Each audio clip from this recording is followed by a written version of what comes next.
But guess what? I just put the kids to bed. Oh, thank goodness. Now we can watch XMen III. Ugh.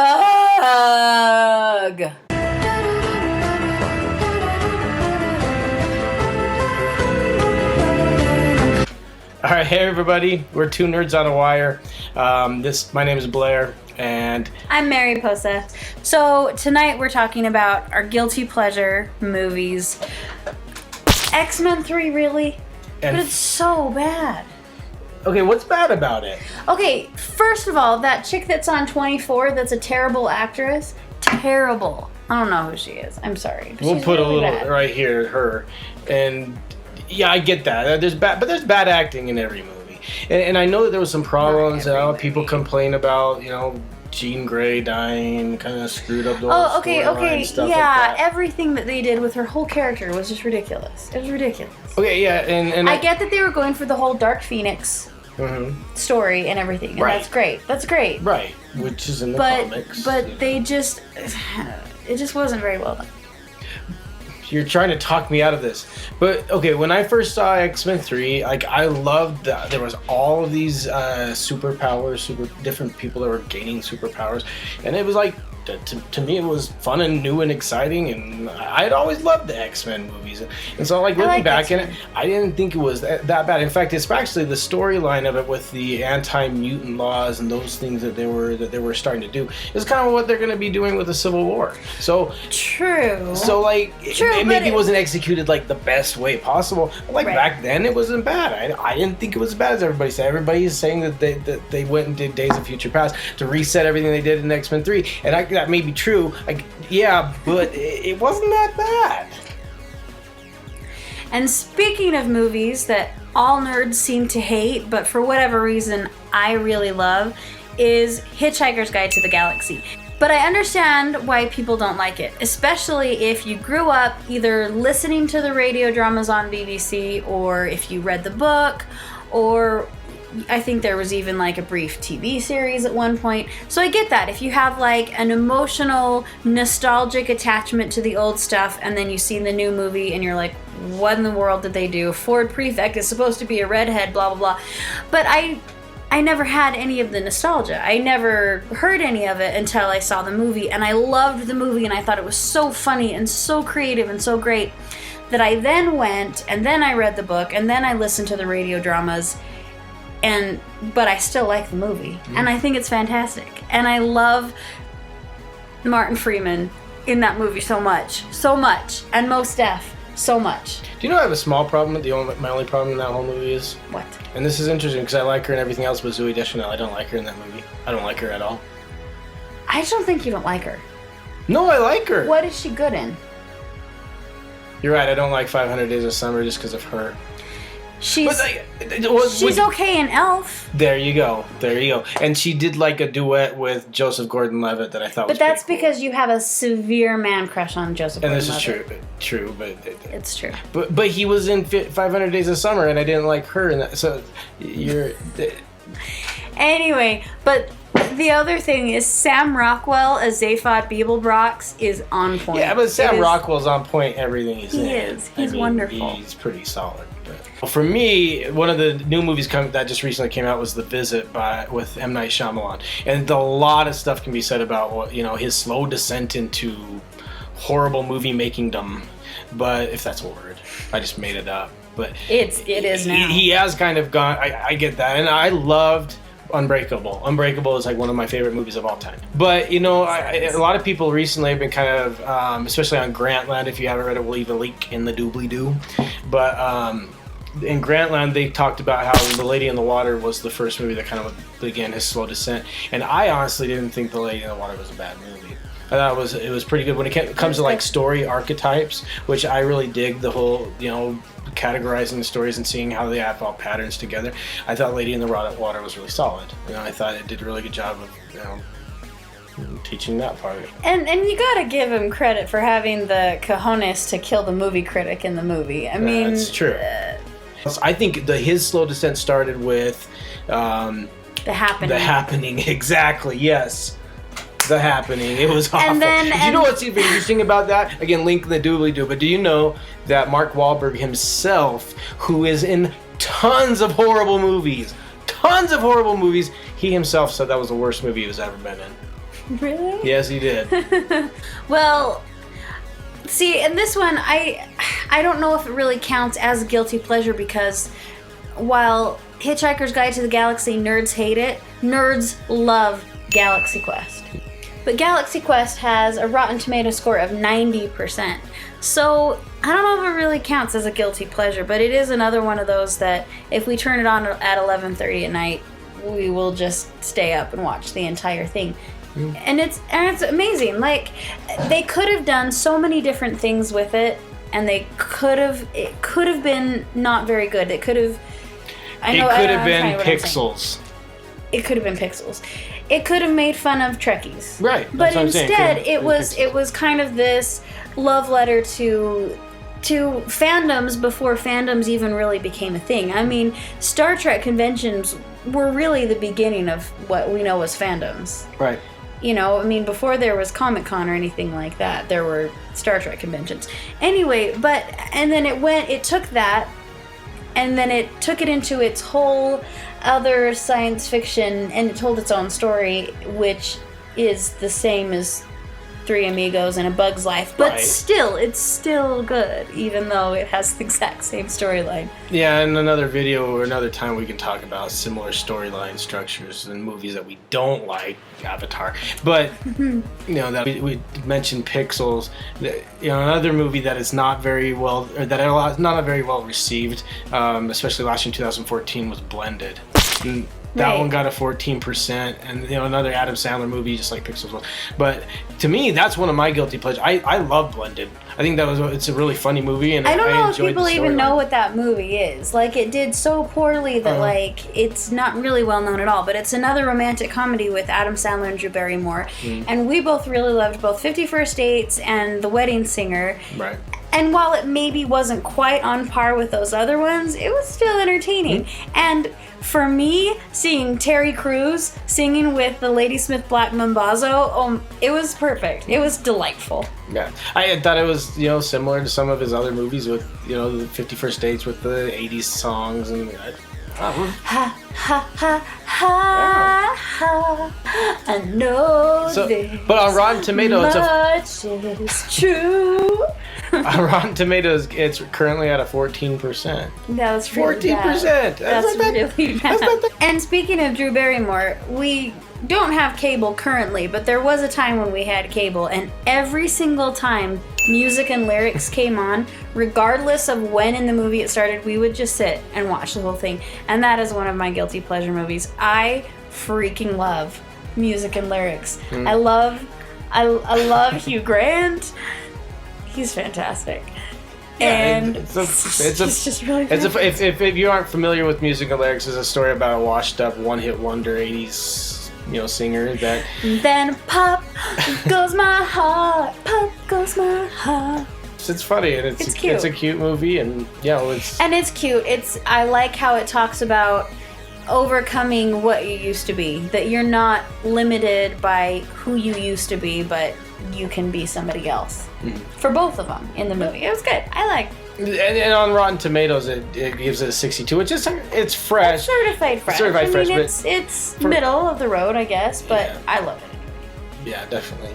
You know, I was a big fan of the Bill and Ted movies. Now, Bill and Ted's Excellent Adventure, in my opinion, is one of the greatest time travel movies ever. It's perfect. It has the same time travel mechanics in it as Lost does. And we were big, huge Lost nerd fans in the day. And we even liked the finale, so take that. Like, to me, it's the logical version of time travel. But anyway. It really is. But the next step, they went and did Bill and Ted's Bogus Journey. Which is on Blair's list. Yes, which is a 57% of Rotten Tomato. But, like, and a lot of people didn't like it. And I thought it was okay. I mean, as a follow-up to one of, like, the hallmarks of my childhood, you know, it was alright. It had moments. Come on, the Grim Reaper joining the band to play the bass? And the two evil us's that throw them off of a... It was amazing. The second one's all about, like, building robot us's that do the robot. But they have... It's like... It is way ahead of its time. Way ahead of its time. Like, if it were to come out now, everybody would be calling that, like, the greatest... funniest movie ever because it's just so weird and out there. Like, it fits with our culture now, but like back then it kind of fell on deaf ears. Like, nobody really liked it, and I thought it was my sisters, who we all love Bill and Ted's, they saw that and they all hated it. They hated it, and I thought it was awesome. They spit on themselves after they shoved the evil us's threw them off of a cliff. It was funny. It was fantastic. And then the line from the Grim Reaper, you may be a banker or a silly street sweeper, but sooner or later you dance with the Reaper. Like, that is gold. Gold. Right. Well, okay, if we're talking about quotable movies, for my money, there is nothing better and more quotable than Josie and the Pussycats. We say things like orange is the new black now because of that movie, and that is on my list of guilty pleasures. The movie is so much fun. Did you ever see it? Oh, I was not in the country when that movie came out. So I was not living in the United States at the time, so I kind of missed that one. We're going to watch that. Great. Because I know what it's about, and I'm familiar with the story. But, okay, Parker Posey's character in that movie kills me, slays me every single time. She is fantastic. And the boy band and the one guy that survived the beating by Metallica because he knew the lyrics to Enter Sandman, sounds like classic. It sounds like similar to Bogus Journey. And again, that's another one that just did not do that well. It was 53%. I mean, it's not like it's your Lady in the Water 24 or anything. Right, or 14 for blended and 14 for blended. Come on, internet. Yeah. But you're better than that. Josie and Pussycats, though, it is on fleek. It brings its A game. On fleek. And Alan Cumming. You need to move on. Moving on. I'm looking. Do you know? I kind of. I'll say my own stuff about Alan Cumming, but when he was in that Wizard of Oz remake by the Sci-Fi. You know. He was one of maybe the bright spots in that movie. Well, and that's another one, again, with Zooey Deschanel. Yeah. And whoops. I really don't think you like her as much as you think you do. Yeah, You're out of your tiny minds! One thing I do like is Live, Die, Repeat. Live, Die, Repeat, also known as Edge of Tomorrow. And again, this is one that, though, most people, general public, didn't really like it. Maybe it was just marketed poorly. I'm not sure what the deal is. But this is one that most nerds do like Unto Galaxy Quest. Yes, and let me point out a few reasons why you should like it. If you haven't seen Live, Die, Repeat, you need to go home and reevaluate your life.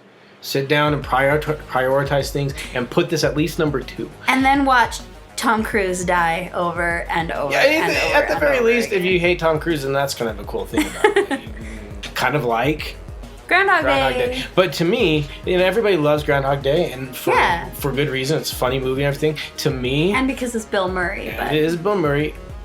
To me, Live, Die, Repeat did it better. I think. To me, Live, Die, Repeat did it better. For its genre. I mean, if we're talking Groundhog Day as in essence a romantic comedy. I mean, it has its sci-fi, I guess, elements, if you want to call it the time loop that. Right. But I mean, it's a romantic comedy, whereas Live, Die, Repeat is more of a straight up science fiction. Action. It's action, it's fantastic. It is, and I guess if we were separating the genres, I think a lot of people saw what it was and heard what the story was going to be about and thought, oh, well, this is just another Groundhog Day. Take my word for it, it is not. It is fantastic. Yeah. The story's fantastic, and I think, in fact, I heard Tom Cruise and the director, of Live, Die, Repeat are teaming up again to do another sci-fi film coming out soon, which generally wouldn't be that excited about a Tom Cruise movie, but I'm excited about that. All right, so that's my 5. Just to review. Okay, I've got my last one. More. I've got my last one. So totally switching tracks here, completely different genre. My number 5 is going to be NannyMcPhee with Emma Thompson, because seriously, in my book, Emma Thompson can do no wrong. She's fantastic. And I know it's a kids movie, and it's a silly kids movie, and it involves a donkey wearing makeup. I get that. I get it.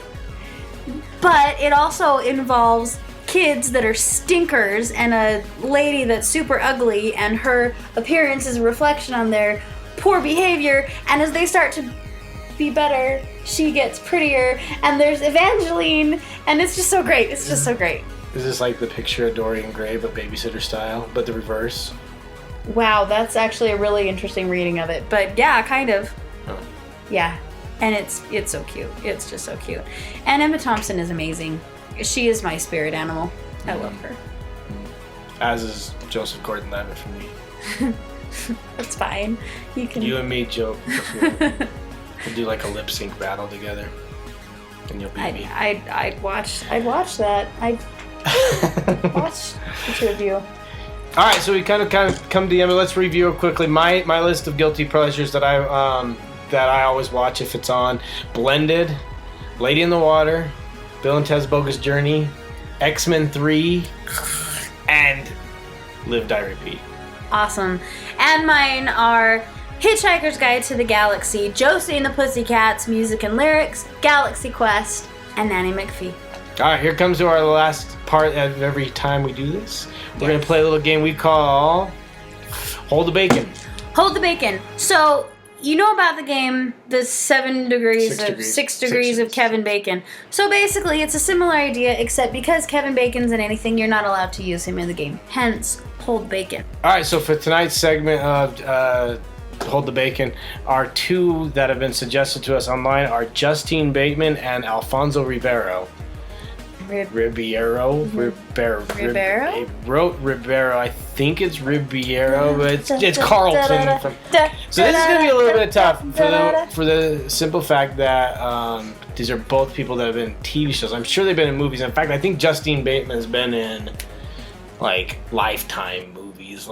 But I'm just going to do the connection here. So let's go. Justine Bateman is in Family Ties with Michael J. Fox. Yes. Michael J. Fox is in... Oh, he's not in very many movies, is he? Well, he used to be in a ton. I mean, if you go, why don't you do... Okay. How about Back to the Future with Crispin Glover? Okay. Crispin Glover is in Alice in Wonderland.